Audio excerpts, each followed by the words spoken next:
అది మా తమ్ముడిని చంటి బిడ్డని వదిలేసి వెళ్ళిపోయింది. అలాంటి దాన్ని ఎలా క్షమిస్తాం? తన వల్ల మా మామయ్య గారి అత్తయ్య గారి పరుగు పోయింది.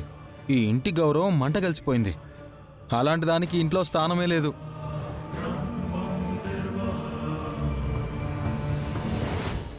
మీరేం మాట్లాడరేంటొద్దినా? మీ ఉద్దేశం ఏంటో చెప్పండి అన్నయ్య. మీరా అనే అహల్య అయితే ఏం చేస్తారు?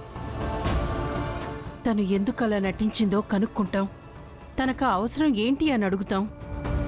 అంటే మిమ్మల్ని మోసం చేసి వెళ్ళిపోయినా ఆ అహల్యని పెద్ద మనసుతో క్షమిస్తారన్నమాట, శిక్షించరన్నమాట. కారణమేంటో తెలుసుకోకుండా క్షమించడం, శిక్షించడం రెండు చేయలేం యమిని. ఇంకా కారణం ఏంట్రా? అది అహల్య అయ్యే అవకాశమే లేదు. ఒకవేళ అది అహల్య అయితే మీరు ఎవ్వరు చెప్పినా వినను, క్షమించను, మళ్ళీ ఇంట్లోకి రానివ్వను. వీళ్ళొక్కొక్కరు ఒక్కొక్కలా మాట్లాడుతున్నారు. ఇంతకీ వీళ్ళు అహల్యను యాక్సెప్ట్ చేస్తారా చెయ్యరా? ఇప్పుడు వీళ్ళకి నిజం చెప్పినా ఉపయోగం లేదు. వాళ్ళొచ్చాక చెప్తాను. సరే, ఇక నేను బయలుదేరుతాను.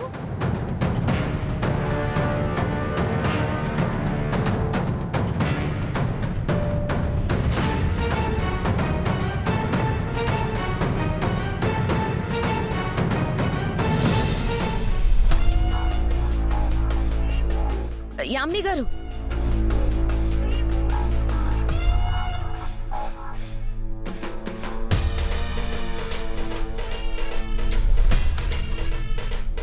చెప్పా పెట్టకుండా మా ఇంటికొచ్చారు. మా అందరికీ లేనిపోని డౌట్లు క్రియేట్ చేసి మళ్ళీ ఏం ఎరగనట్టు ప్రశాంతంగా వెళ్ళిపోతున్నారు. మ్యాటర్ ఏంటో చెప్పండి. ఏం లేదు అవంతిక, మీరానే అహల్య అయితే మీ రియాక్షన్ ఎలా ఉంటుందో తెలుసుకుందామని వచ్చాను. మా దగ్గర కూడా నిజాలు దాస్తారండి మేడం. మేము మీ వాళ్ళమే కదా, మాకైనా నిజం చెప్పొచ్చు కదా. నేను నిజమే చెప్తున్నాను కార్తీక్. నాకు మీ రియాక్షన్ చూడాలనిపించింది. మీరానే అహల్య అయితే మా రియాక్షన్ ఎలా ఉంటుందో చూశారు కదా. దాన్ని ఇంట్లో ఉండనివ్వము, మెడ పుట్టుకుని బయటికి గెంటేస్తాం. కానీ మీ అమ్మ నాన్న ఆలోచిస్తా ఉంటున్నారు కదా. వాళ్ళేమన్నా పెద్ద ఆవిడ పడనివ్వాలి కదా మేడం. మీరన్నట్టు మీరా అహల్య ఒకరే అయితే అది ఊహించడం కూడా కష్టమే. మా బామ్మర్ది ఏడ్చి మొత్తుకున్నా సరే అహల్యని ఇంట్లో మాత్రం ఉండనివ్వరు, పంపించేస్తారు. నాకు కావాల్సింది కూడా అదే. సరే, మీరేం చేస్తారో అది చేయండి, నేను వెళ్ళొస్తాను.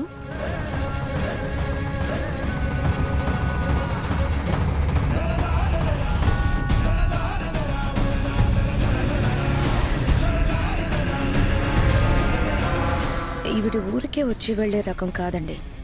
ఈవిడ రాకలో ఏదో తిరకాసుంది. అవునవును, తిరకాసంటే మీరా అనే అహల్య అని ఆవిడకి అనుమానం మాత్రమే కాదు, ఏదో ఆధారం కూడా దొరికినట్టుంది. నాకు అలాగే అనిపిస్తుందండి. సరే, ఏం జరుగుతుందో చూద్దాం, పదండి.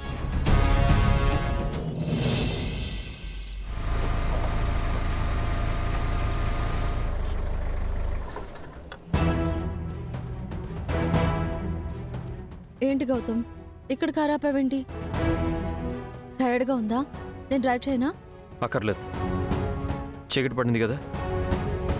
ఇంకో 1 or 2 kilometers ఫారెస్ట్ కూడా స్టార్ట్ అవుతుంది. అమ్మో, రాత్రిపూట అడవిలో ప్రయాణం ప్రమాదం సార్. క్రూర మృగాలు అవి తిరుగుతూ ఉంటాయి. అంత భయం ఉన్నదానివి మాతో ఎందుకు వచ్చావు? హలో, మాతో వచ్చింది నువ్వు.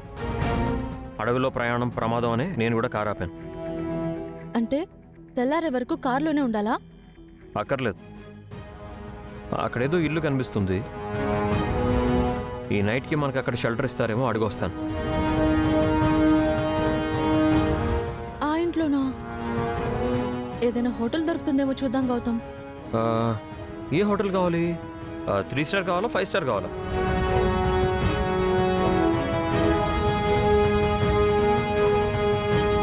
అసలు ఇలాంటి చోట ఇల్లు ఉండడమే కష్టం. మీరిద్దరు ఇక్కడే ఉండండి, నేను వెళ్ళి అడిగొస్తాను.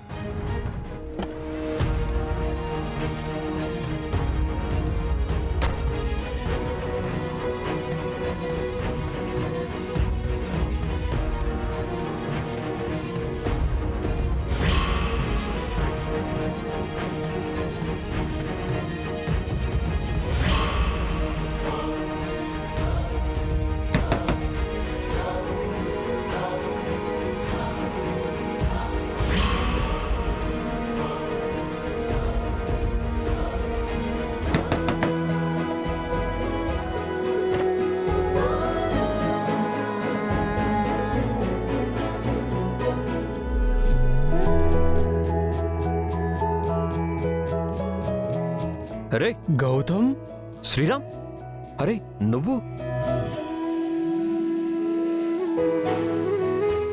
ఏంట్రా సడన్ సర్ప్రైజ్?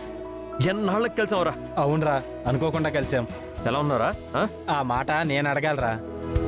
చెప్పా పెట్టకుండా పెళ్లి చేసేసుకున్నావు. మ్యారేజ్ లైఫ్ ఎలా ఉంది? నీ పెళ్లి ఫోటోలు స్టేటస్లో చూశాను. సిస్టర్ చాలా బాగుంది. థ్యాంక్ యూరా, థ్యాంక్ యూ సో మచ్. ఇప్పుడు మాకు బాబు కూడా పుట్టాడు. హో, ఫాదర్ అయ్యావు అనమాట. కంగ్రాట్స్ రా. ఏంటి పెద్ద యూరాన్లో కూర్చున్నావు? గౌతమ్ షెల్టర్ అడగడానికి వెళ్ళాడు కదా, నువ్వు కూడా వెళ్ళి బెగ్గింగ్ చెయ్యి. వెళ్ళు.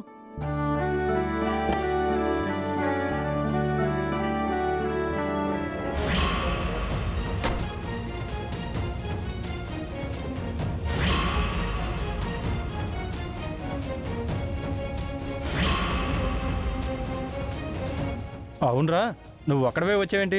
మా చెల్లిని తీసుకురాలేదా? ఆ, అది అది ఓ సూపర్ రా, ఫ్యామిలీతో వచ్చావన్నమాట.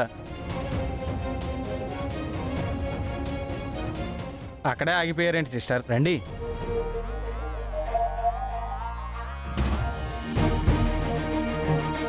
సారీ చెల్లెమ్మా, నేను మీ పెళ్ళికి రాలేకపోయాను. ఎందుకంటే ఈ దుర్మార్గుడు నన్ను పిలవలేదు. రే నిన్నే కాదురా, నేను ఎవరిని పిలవలేదు. ఈ షెల్టర్ దొరుకుతుందో లేదో, నేనైనా వెళ్ళి కన్విన్స్ చేస్తాను.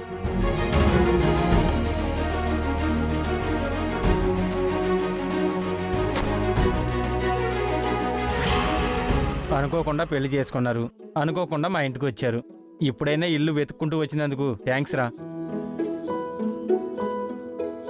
తను నా ఫ్రెండ్ మీరా గారు, శ్రీరామ్. నా పెళ్లి ఫోటోల్లో అహల్యం చూశాడు. మీరు అహల్యలో ఉండడం వల్ల మీరే అహల్య అనుకుంటున్నాడు. కాసేపు మీరు కూడా అలాగే అనుకోండి. షెల్టర్ దొరికిందా గౌతమ్? తనేవర్రా? షెల్టర్ ఏంటి? అది తను మా ఫ్యామిలీ ఫ్రెండ్ రా. అదితి, వీడు నా ఫ్రెండ్ శ్రీరామ్. హాయ్. ఇది వీళ్ళిల్లే.